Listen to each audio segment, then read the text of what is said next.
I'm Tom Baker, this is Chasing Cars, and if you're after the biggest, fastest, most aggressive Mercedes-Benz coupe SUV that money can buy, then the new AMG GLE 63S Coupe will be the car for you.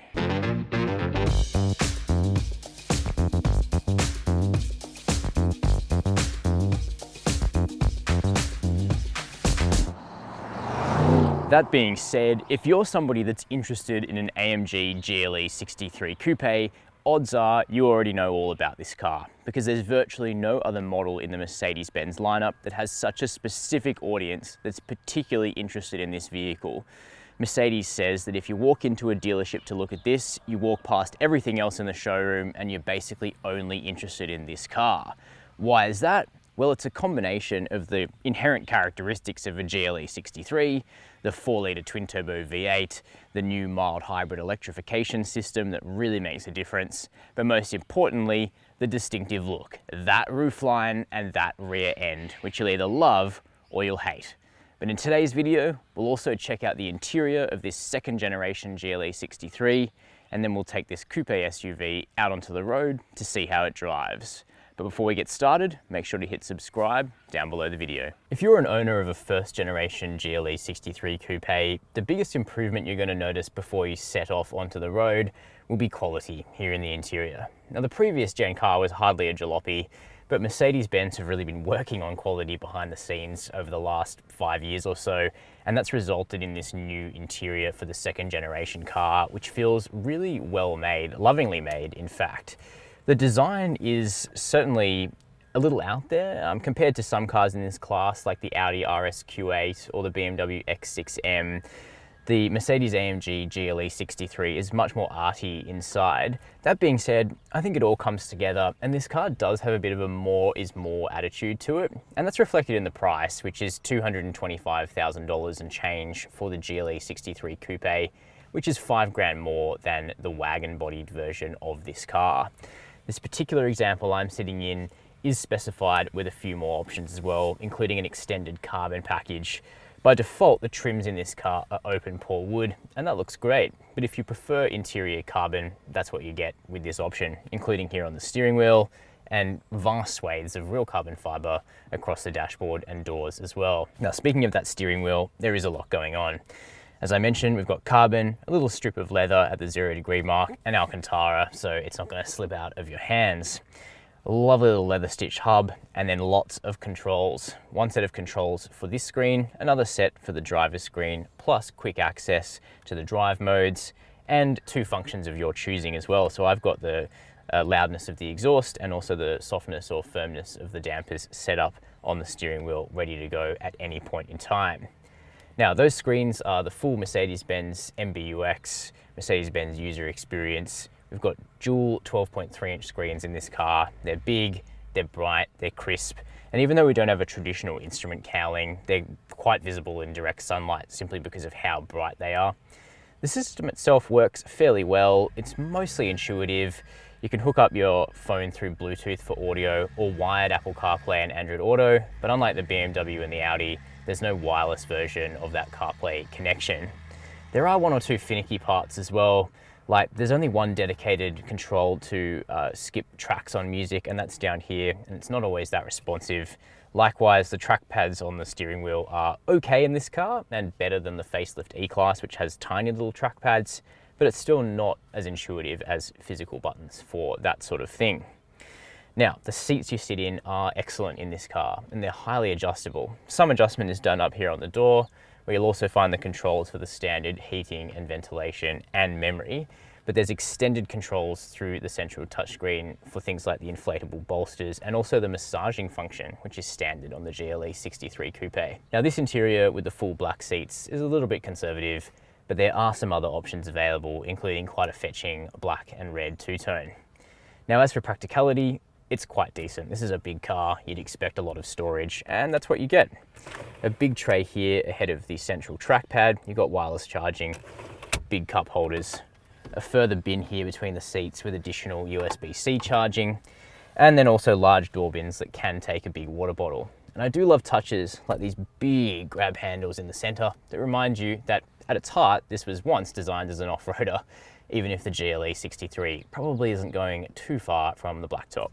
So up front, it's lush. Let's have a look in the back seat. Now this is a large SUV that only has 5 seats, and you'd expect the back row of the GLE 63 Coupe to be pretty accommodating, and it turns out that it is. Even though this car looks like it has quite a sloping coupe roofline, as you can see, it doesn't actually impact backseat space all that much. So I'm 6 foot, I still have another couple of inches of headroom. Legroom behind my own driving position is pretty good too, tow room's no problem. And at a pinch, you'll be able to get a 5th person into this middle seat because the floor is quite flat. The seat itself, or the base, is supportive and comfortable. It's a nice place to be. We've got air vents, we've got 2 separate climate zones here in the back seat. We've got USB-C charging as well. One thing we don't have, which you do get in the GLS 63, which shares a powertrain with this vehicle, is rear seat heating. But if your kids are complaining about that, then they may need to evaluate their life choices. Now, interestingly, even though we have the extended carbon package in this car, you get gloss wood on the back of the seats, which I find perhaps slightly jarring. On the cars with open pore wood, this too is open pore wood, and it just sort of pulls everything together a little bit more. It is a good moment though to mention that the GLE 63 gets extended Nappa leather, including up here on the doors, which make this car feel seriously plush. In addition, we get a flip down armrest with 2 cup holders, have a little bit of storage in the back of the seats. So all in all, it's spacious. People are going to fit back here, whether they're kids or adults. Heading around the back of this Kavansite blue GLE 63 Coupe, this will be the angle that divides you. I think from the front end, this is a handsome vehicle. The back end is an acquired taste. If you've been a subscriber for a while, you'll know I'm not generally into my coupe SUVs, and I would take this car in the wagon body, which you can get, but I think the second gen looks a little more tasteful than the first gen of this car. Now, power tailgate, of course, this is $225,000. You'd expect that. And that opens up to reveal a relatively practical 655 litre boot. The load height is a little bit high, so you'll be lifting your suitcases up and over that, but it goes back a long way. It's nice and square, and you get stuff like this sturdy cargo cover, some nets off to the left there. And then underneath this boot floor, there is actually a space saver spare wheel. And a lot of the vehicles in this class don't offer any spare wheel at all, so the GLE 63 does give you a little bit more peace of mind for country trips. Speaking of those country trips, what's the GLE 63 like on road? Let's find out. All right, let's take the GLE 63S Coupe out for a bit of an early morning drive. So just out here in rural Victoria, pulling out onto fast back road. Let's open it up.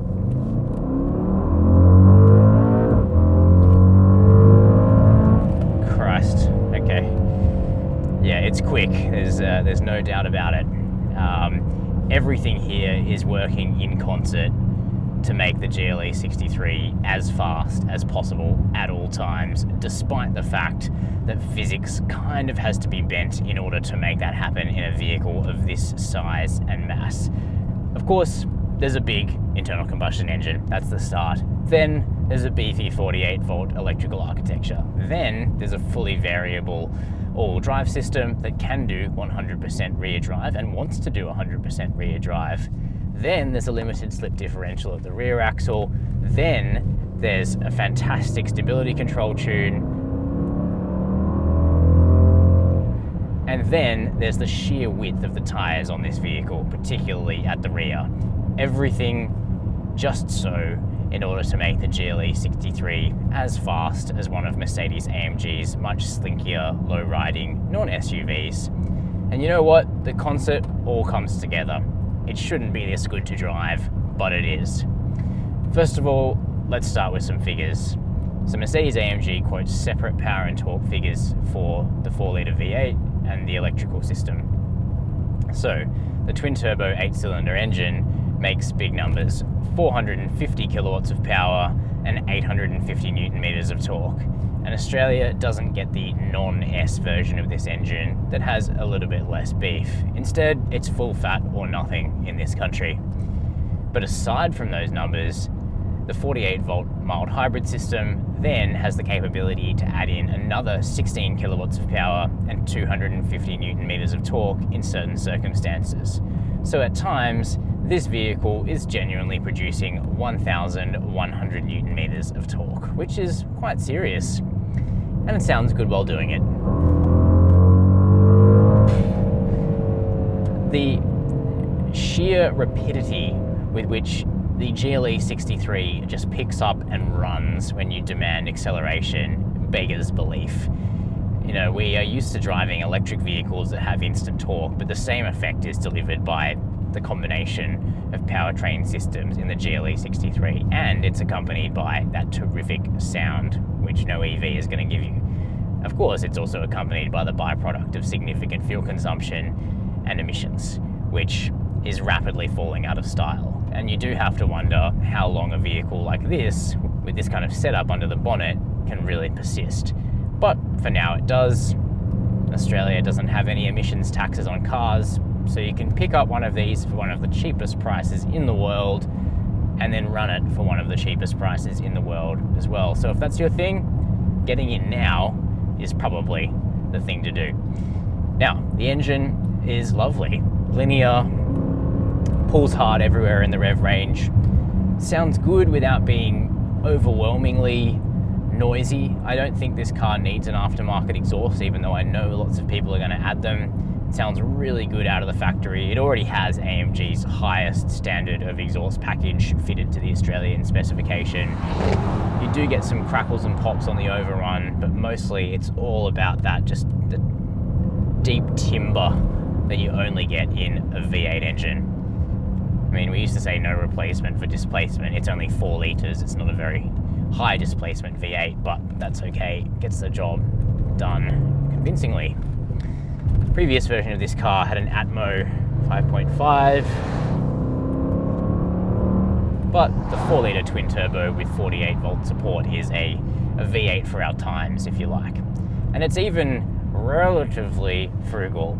Your country touring economy, even when you're on it, as I have been, is 12 litres per 100 Ks in the real world, and that ain't bad. Now, in town, if you're going to use this thing for the school run, for commuting, you're going to see 20. There's no way to avoid that.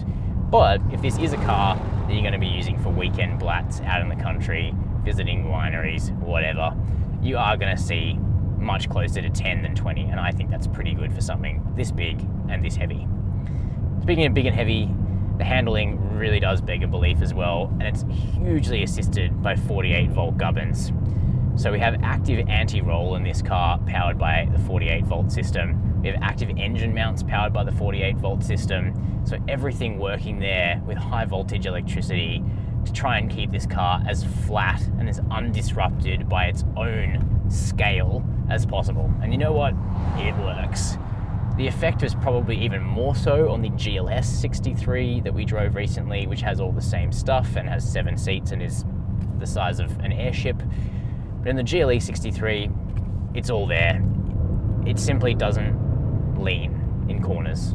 It does a tiny bit, it settles on its outside tire, but it never sort of pushes across. It doesn't fight you. It just sits so flat, which lets you carry much more pace through corners. You know, my instinct is to say in a car like this, oh, you need to be a bit patient heading into a corner. In this car, you can afford to be much, much more leery. And then the stability control system and the all-wheel drive are just beautifully set up to assist you. There's just a little bit of play from the rear end allowed normally. Then you have ESC Sport, and of course, if you're feeling very brave, you can turn it all the way off, but you don't need to because it still gives you a little bit of leeway as long as you're smooth. The all-wheel drive system equally is mainly focused on getting you down the road as quickly as possible, but it will go to 100% rear drive if you want. Now the whole thing is remarkably refined too, and comfortable, great seats. Stereo is way too bassy by default. You actually have to turn the bass down into the minus territory, which is really unusual. Not sure why that was done. But all in all, it's a lovely place to spend time, basically. Commanding driving position. You can see out of the wagon a lot better than the coupe, but it's not too bad. And as for safety tech, we've basically got the whole lot. Really good lane keeping assist with centering, good adaptive cruise, forwards and reversing AEB, blind spot monitoring, 360-degree camera, forward and reversing cross traffic alert with braking. Yes, it's a safe and sound place to do your touring. So those are my detailed impressions of the new Mercedes-AMG GLE 63S Coupe. A vehicle that will divide subjectively based on design, but there's nothing subjective about the capability of the new GLE 63. The 48-volt system that backs up a 4-litre V8 in this car not only makes it really fast, but it also makes it really stable and comfortable as well. And the talents that this thing is capable of really need to be experienced to understand just how good it is. But of course, a big, large, heavy coupe SUV won't be for everybody. So I'm keen to know your opinions on this vehicle. Let me know down below in the comments. While you're there, make sure to hit subscribe if you haven't already and hit that notification bell. And as always, thanks for watching Chasing Cars.